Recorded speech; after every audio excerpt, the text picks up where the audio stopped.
Sir ఫోన్లు తీసుకోండి sir. Sir అది కాదు సార్, ఒక నిమిషం సార్, ఫోన్ తీసుకోండి. ఒక నిమిషం సార్, పిలవండి. ఒక నిమిషం సార్, అరే ఆగండి సార్, అరే ఇంట్లో వాళ్ళందరినీ పిలవండి. మర్యాదగా మాకు సహకరించాలి, లేదంటే పోలీసులు పిలుస్తాం. సార్ ఒక నిమిషం సార్, ప్లీజ్ సార్. మేము చెప్పినట్టు వింటే మీరు హ్యాపీగా ఉంటారు, లేదంటే మీరు ఇబ్బంది పడతారు. ఇంట్లో వాళ్ళందరినీ మీరు ఫస్ట్ ఇంట్లో వాళ్ళని పిలవండి. అది కాదు సార్, ఇది రాకేష్ సార్, సార్ కెమెరా లేదు సార్, నాకు అర్థం కాదు సార్. మీకే చెప్తుంది. సార్ అది కాదు, ఒక్క నిమిషం విశాల్. సార్, సార్ ఒక్క గుప్తా నిమిషం పోలీసులు మేము నమ్ముతాం. సార్, ఒక్క నిమిషం సార్. అలా కదండి, గుప్తా ఆయన్ని పచ్చినాడు పోలీసులు పిలువు. సార్ పోలీసులు ఏంటి సార్? మరి మర్యాదగా మాకు సహకరించు. పిలవండి ఇంట్లో వాళ్ళందరినీ. కమాన్, ఇంట్లో వాళ్ళని పిలిచి అక్కడ కూర్చో. సార్, పిలవండి. పిలవండి.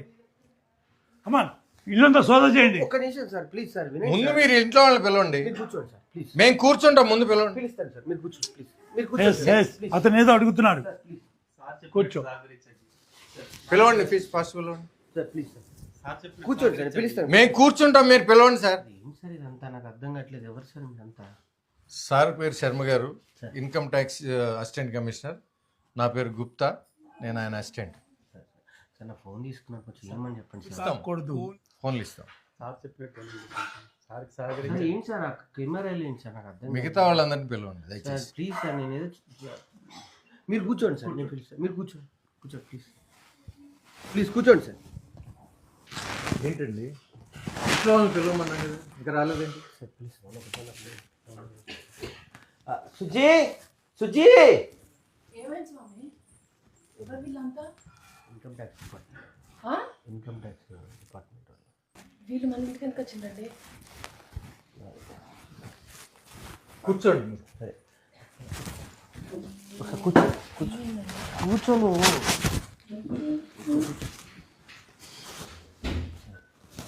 చెప్పండి.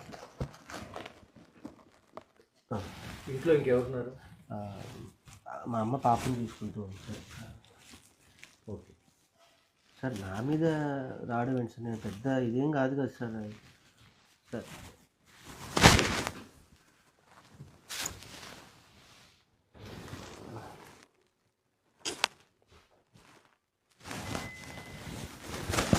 ఇవన్నీ ఫేక్ సార్, ఇవన్నీ నా దగ్గర కూడా వచ్చాయి సార్. ఇవన్నీ fake news sir, fake news sir. ఇవన్నీ నీకు సినిమా తీయడానికి డబ్బులు ఎక్కడి నుంచి వచ్చాయి?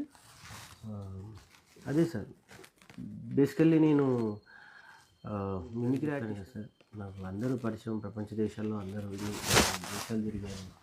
సో అందరినీ సినిమా చేసి రాసుకున్నానండి నేను. కొంచెం మీ అందరూ కూడా హెల్ప్ చేయండి సార్ దయచేసి ప్లీజ్ అంటే అందరూ కొంతమంది కథ విన్నారు కానీ నాకు హెల్ప్ చేశారు సార్, చాలామంది హెల్ప్ చేశారు సార్. లేకపోతే నేను ఒక్కడిని నేను ఈ సినిమా చేసి ఇక్కడ వరకు, ఈ స్థాయి వరకు తీసుకురాలేను సార్. ఈ సినిమా తీయమని ఎవరిని నిన్ను ప్రోత్సహించారా? నన్ను అంటే మీరు అనేది నాకు అర్థం కావట్లేదు.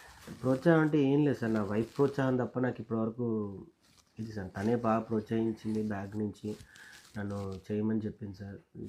ఫస్ట్ సినిమా స్టార్ట్ అయిందో అప్పటి నుంచి లాస్ట్ వరకు మా ఆవిడే నన్ను బాగా ప్రోత్సహించింది సార్. ఈ సినిమా వెనక ఏ పార్టీ లేదంటావా? పార్టీ ఏంటి సార్, సార్ ఏదో హ్యాపీగా సినిమా బాగా వెళ్తుంది, సక్సెస్ మీట్ పార్టీ పెట్టుకునే టైంలో వచ్చి మీరు ఏ పార్టీ లేదంటారు. లేదు సార్, ఒక అభిమాని కథ సార్ ఇది. బేసికల్లీ మీకు అర్థం కావట్లేదు సార్. బేసికల్లీ ఒక్కొక్కరికి ఒక ఫ్యాన్ ఉంటారు సార్. చిరంజీవి ఒక ఫ్యాన్ ఉంటారు, మహేష్ బాబు గారు ఒక ఫ్యాన్ ఉంటారు. అట్లా ఒక ఫ్యాన్ కథ తప్ప ఇది ఏ పార్టీకి సంబంధించింది కాదు సార్. బేసికల్లీ ఎవరైనా ఒక ఉద్యమం నుంచి వచ్చినప్పుడు కానీ లేకపోతే ఏదైనా ప్రభావితం అవ్వచ్చు, ఆ ప్రభావితమైనటువంటి ఒక వ్యక్తి పర్సనల్ కథనే జరిగింది సార్. అంతే తప్ప ఫస్ట్ నుంచి నాకు కేసీఆర్ గారు అంటే ఇష్టం.